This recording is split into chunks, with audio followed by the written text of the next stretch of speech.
So, are you all set? Ready to start investigating? Great! Then let's go!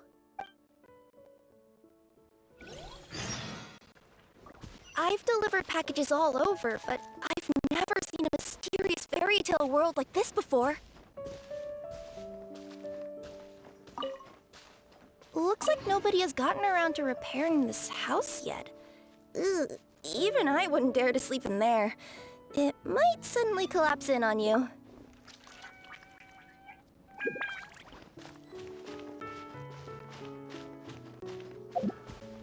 Nothing to see here either. Maybe we can find someone to ask? Aha! Over there! I bet we'll find some people there. Let's go take a look!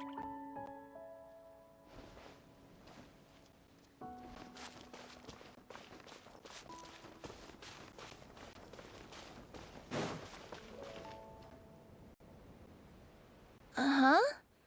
I was sure there'd be people here. There once was a goddess who ruled over fate. Before she died, she left 3 riddles for the kingdom she had created. What? Who said that? Long story short, on this day, a sentient feline, an outlander, and a diminutive pixie arrived on the scene. They saw a narrow path off to the side. Okay, but which side? Yeah, if you gave ambiguous instructions like that to a Comania Express courier, they'd give you the parcel right back and tell you to write the delivery address more clearly. Despite how obvious the answer was, the perplexed pixie and the flummoxed feline struggled to work it out. Although, perhaps a small part of the blame could be attributed to my dull narration. Alright, let's try this again. The path on the left-hand side seemed to give off an enticing fragrance, as if to say, this is the way to wealth and glory. Ooh, that sounds like the start of a good story. Then what? Then what?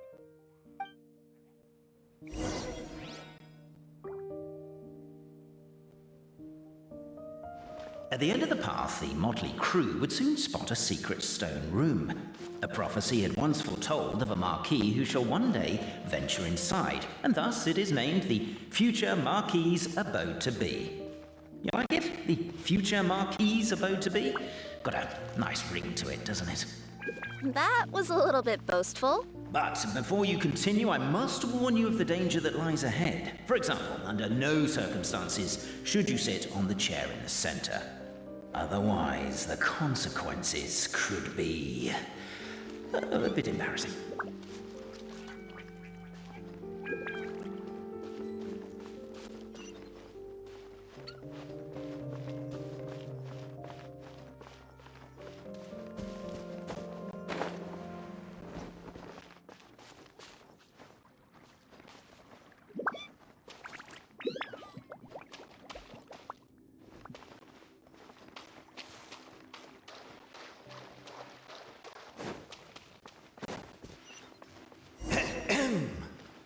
So many summers, winters, springs, and falls, and now at last a hero hither strides.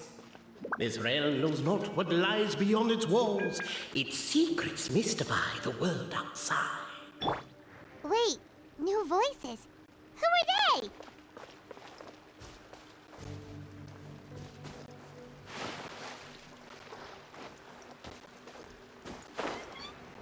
With wood and earthenware strewn all around, the demon feline's fury can't be quelled. Reducing them to rubble on the ground, she finds the vessel's vacant save for... air? She finds long gone the gems that once they held. Are they describing how we broke the boxes and jars? Who are you calling Demon Feline?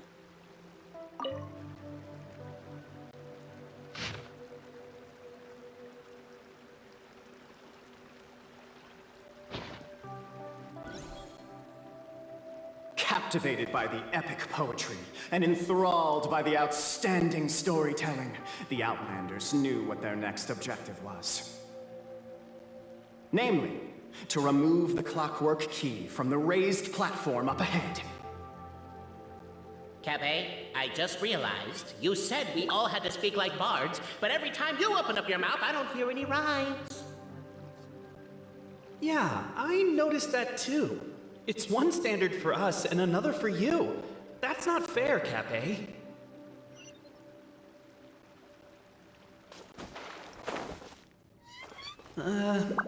Perhaps the Outlanders are worried that something drastic will happen the moment they remove it. Maybe that's why they're investigating the area thoroughly first. Can't fault them for that. I'm wondering if we can take advantage of this downtime to discuss whether we really need to keep this up.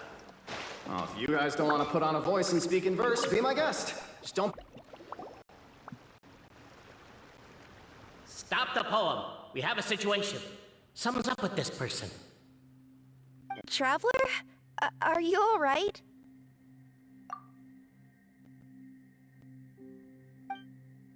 Come on, you can do it! This can't be how our story ends.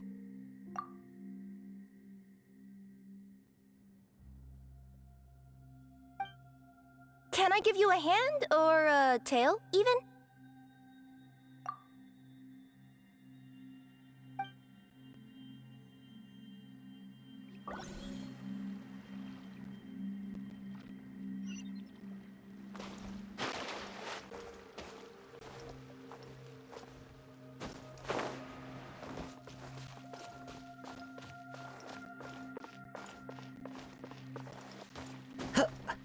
Strong as stone, firm as steel. The Outlander pulls, but it does not yield.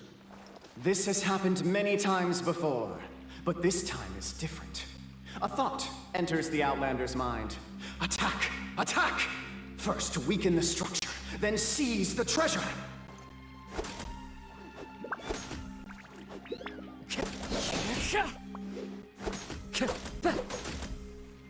The attack now over. Only one final step remains. Now it is the time to seize the key. But alas, as was the case for all those who had come before, the key still did not move an inch. Wait, what? They got it out? Yes! Finally! Come on, move your butts! And your lights, assuming they're still in working order. It's showtime! No hard feelings about your lack of poetic contributions? Oh, let it go!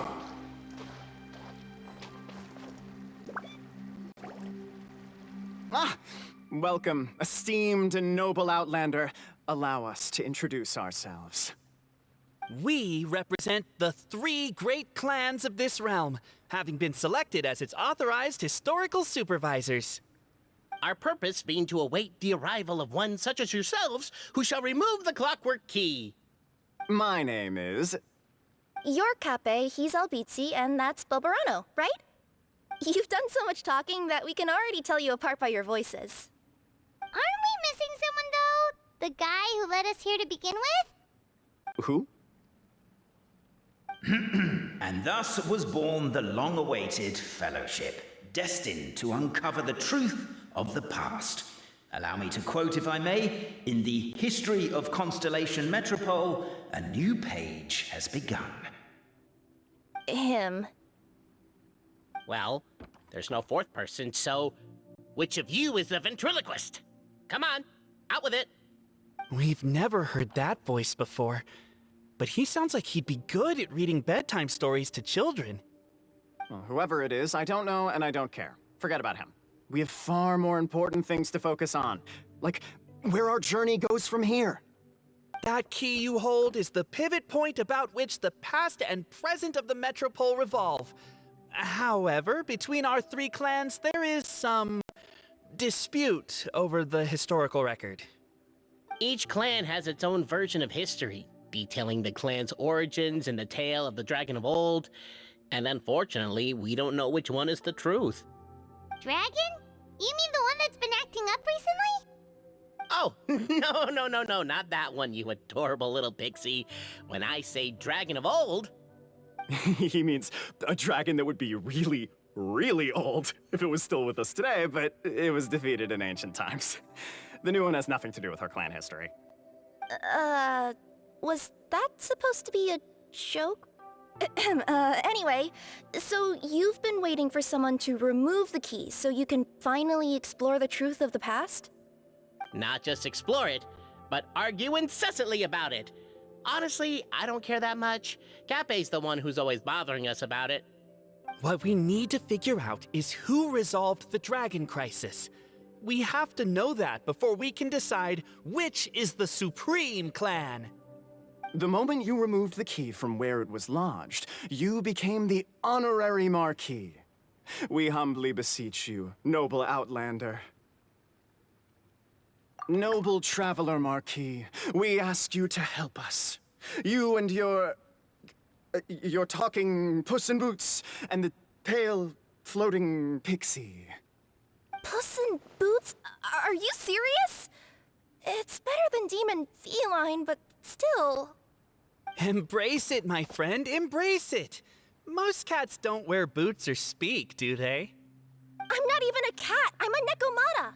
Now that you know the word, I expect you to use it. Please allow me to lead you all to a sacred memorial site. It will be much easier to explain what needs to be done once we are there.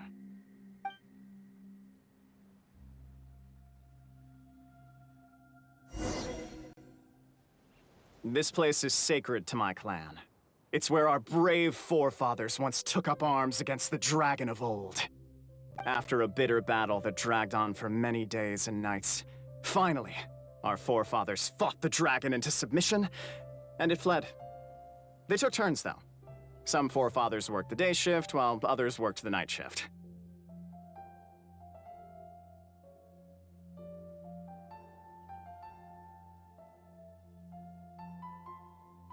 So they say. It's just a legend, though. Wait a second? Did I just hear you admit that your clan's history is just a legend? History, legend, who cares? My clan was definitely courageous, that's the point. That's the truth. And isn't the truth what we've all been arguing about non-stop for all these years? Cape's words gave the traveler food for thought. Could it be that the truth in a fictional world is equivalent to fiction in the real world? But that would have to wait. Apparently, Cape was not alone in his pilgrimage to this sacred site. Unwanted company had arrived. The traveler and the talking cat, Nekomata, decided to teach them some manners.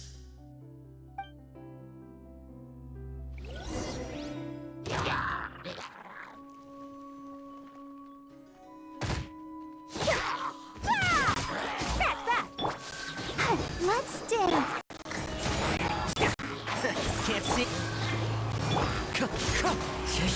Wow.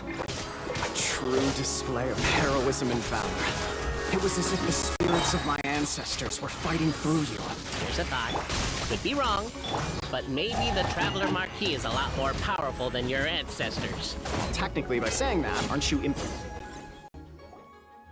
Your martial prowess and show of courage are a more vivid reenactment of my ancestors' feats that suit the modern aesthetic. Now, let's get down to business. As we all know, time is but an illusion. Time may flow line by line, page by page, or frame by frame, but usually it flows in the form of springs and gears. And that clockwork key you have in your hand can turn back time and make the past reappear. Well, actually, my view is that the illusion of time is more of a problem of consciousness.